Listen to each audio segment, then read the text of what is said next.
지구론에서 오행 중에서 토기운은 사실은 좀 독특한 성향을 가졌죠. 그러니까 그 해석이 좀 다분할 수 있는데, 천간적인 어떤 토의 근본적인 어떤 부분은 무슨 먼저 이야기 드리면, 토도 예를 들어서 무토, 기토가 좀 차이가 큰 어떤 성향이 있고, 천간의 토와 지지의 토가 조금 성질적으로 좀 많은 차이가 있습니다.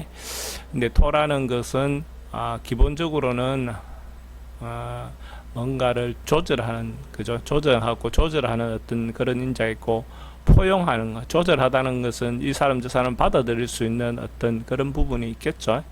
또 한편으로는 좀 토라는 것은 좀 오래된 것, 그러니까 사람으로 따지면 좀 어르신들 어떤 그런 개념으로 볼 수 있고, 또 토의 어떤 성질 중에서 무토는 좀 더 그러니까 화기운, 양기운이 가장 펼쳐져 있는 것처럼 폼생폼사 어떤 그런 특성도 가지고 있습니다. 토라는 것은 뭔가를 조직하고 사람을 모으고 하는 어떤 그런 에너지가 있는 것이 토죠. 그러고 이것저것 사람들을 중재하는 능력, 그죠? 조절하고 중재하는 능력, 이런 것들도 토의 어떤 특성 중에 하나입니다. 그리고 그렇다 보니까 좀 오래된 거고 하니까 보수적인 어떤 성향도 토가 가지고 있는 그 특성 중에 하나가 됩니다. 그리고 아까 제 어르신의 개념도 있지만은 오래된 거, 그죠? 오래된 거, 우리가 사람으로 따지면 인연이 만약에 토가 이성적인 어떤 그걸로 본다면 또 한편으로서는 그러니까 나이 좀 든 사람을 만난다 이렇게도 보죠. 토가 그 어린 애들이 토 기운이 많은 사람, 토일날 나는 사람, 특히 기토일날 나는 사람 같은 경우는 좀 애 늙은이 같은 어떤 그런 성향도 있다고 보죠.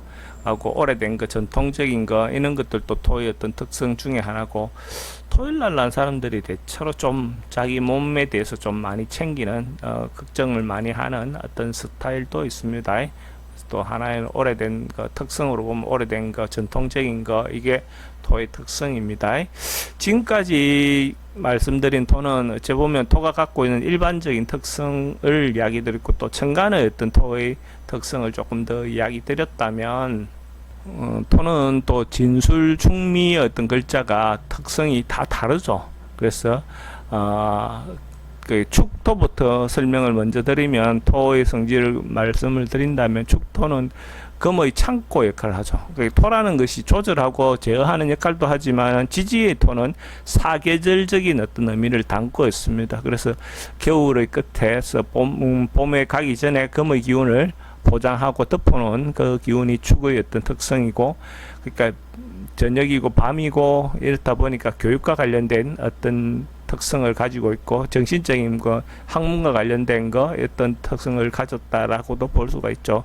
겨울과 관련되니까 또 감정적인 면에서는 걱정, 공포, 뭐 이런 어떤 특성들도 같이 가지고 있다라고 볼 수 있습니다. 축토의 특성은 어째 보면 좀 버티고 기다리고 인내하는 어떤 그런 힘이 있습니다. 그 다음에 내나 끈기, 이것도 다 같은 어떤 의미죠. 버티는 거. 그리고 또 수기운이다 보니까 겨울의 어떤 특성을 가지고 있다 보니까 이것저것 끌고 모으는 어떤 그런 N자도 있고, 또 차갑고 그런 부분이 있으니까, 얼어 있는 부분도 있으니까 좀 속도라든지 이런 면에서는 좀 느리다 이렇게도 볼 수가 있습니다. 그러니까 축도는 어떤 면에서 반복적인 거, 그죠? 반복성, 되풀이하는 거, 이런 어떤 것들도 있고, 애것을 지키는 거, 그죠? 애것을 지키는 어떤 그런 인자도 있고, 모으고 저축하는, 겨울의 인자, 저축하는 그런 인자도 있습니다.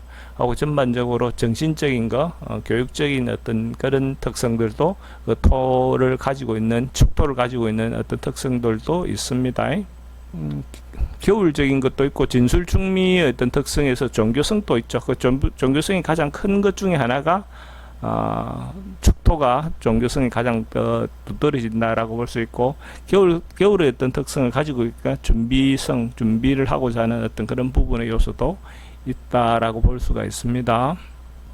지지토 중에서 지는 수의 창고죠, 그죠? 그러니까 봄의 끝에 있고 여름에 들어가기 전에 수기운을 저장하고 모아두고 있는 보관하고 있는 어떤 특성을 가지고 있는 것이 진토다, 그죠?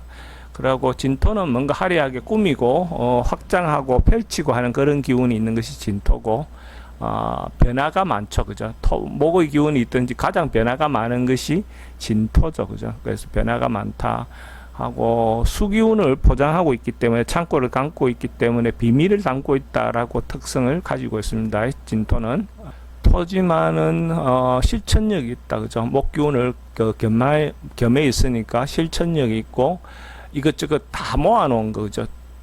이것저것 다 모아놓은 거, 잡학다식, 그러니까 다양한 어떤 지식을 가지고 있는 특성을 가지고 있는 것이 진토입니다. 그래서 종합성, 그러니까 어떤 진토를 가지고 뭘 하면 메뉴도 여러 가지 메뉴를 하고 있는, 김밥 천국처럼 이 메뉴면 다양하겠죠. 슈퍼마켓, 문방구 이런 것처럼 종목이 다양하다 이래 볼 수가 있고, 또 추진력이 있다, 뭔가 진행하는 힘이 있다, 에너지가 있다 이렇게 볼 수가 있습니다. 꾸미고 예쁘게 하고 하는 것도 진토의 특성 중에 하나고, 봄의 어떤 특성으로 활동성, 뭔가 움직임이 활발하다 이렇게 볼 수 있는 것이 진토의 특성으로 볼 수가 있죠. 지지토 중에서 목의 창고인 미토의 특성은, 그죠? 목을 창고로 삼고 있고, 목을 가두고 있는 모습이 있죠. 그 다음에 또 그 진술충미 특성 중에서 반복성, 되풀이하는 어떤 그런 특성도 가지고 있습니다. 그리고 미라는 것 자체는 뭔가가 결정되어지기 전에 조금 뜸들이고 있는 어떤 그런 특성이 있습니다. 그러니까 뭔가 결론 나기 전에, 마무리되기 전에 뜸들이는 것처럼 뭔가 이렇게 미정인 상태, 그죠? 이게 좀 유지가 되는 것이 미토의 특성이라고 볼 수가 있습니다. 미토는 화기운을 담고 있기 때문에 미토가 사회성이 좋습니다, 그죠? 사회성이 발달한 어떤 인자를 가지고 있다고 보고, 세속성이 좀 발달했다, 이해관계가 빠르다, 욕망 욕심이 크다, 그런 가운데서도 어쨌든 뭔가 조절하고 제어하는 어떤 그런 인자는 가지고 있습니다. 화기운이 발달해 있는 토기 때문에 처세를 잘하죠. 상황을 잘 판단하는 것도, 눈치를 잘 보는 거죠. 그리고 출세에 대한 욕구라든지 출세에 대한 욕망이 크다라고 볼 수가 있습니다. 진술 충미 중에서 마지막인 술토는 화의 창고죠, 그죠? 화의 창고. 화의 창고라는 것은 가을의 어떤 특성을 가지고 있죠. 화려함을 덮고 겨울로 들어가는 거니까 화의 창고 역할을 하는 것이 술의 어떤 특성이고, 금기운이 발달하니까 단절하고 정리하고, 또 술토의 특성 중에서 권력성, 어떤 에너지, 뭔가 권력을 쥐고 싶어하는 어떤 그런 특성이 술토에는 있습니다. 그리고 그 화려함을 덮었기 때문에 사회성은 좀 부족하다 이렇게 보죠. 가을의 특성을 가지고 있기 때문에 변화를 싫어하는 어떤 그런 특성을 가지고 있고, 그러니까 우리가 개띠라는 어떤 것처럼 보안성, 그러니까 뭐 경찰, 뭐 군인, 뭔가 이런 어떤 부분의 특성들도 술토에서 찾죠, 그죠? 그래서 술토는 좀 안정되어 있다, 이렇게 보고, 그 대신에 배려심이라든지 이런 부분이 좀 부족한 어떤 특성을 가지고 있는 모습으로 볼 수가 있습니다. 술이라는 것은 또 우리가 글자로 보면 예술성, 뭐 이런 인자도 예술성이라는 그 화를 감추고 있기 때문에 어떤 그런 것도 있고, 또 우리가 술시 이렇게 하면 또 유흥이 시작되는, 술을 먹는 시간에 어떤 유흥의 어떤 형태로도 볼 수가 있고, 또 화려함을 감추고 있기 때문에 이중성의 특성이 있다라고도 봅니다. 그러면서도 금기가 발달했으니까 인내심, 버티는 힘, 뭐 어떤 그런 인자로도 봅니다. 근데 이제 토를 보면 진술 충미의 토의 성질과 무토기토의 토의 어떤 성질이 많이 차이가 있죠. 그래도 토라는 것은 지지의 토는 입고작용, 그죠? 토의 어떤 특성도 있지만 입고작용, 각 그 계절을 입고시키고 포장하고 덮는 어떤 에너지가 더 특성으로 볼 수가 있습니다. 이렇게 정리를 해 보겠습니다.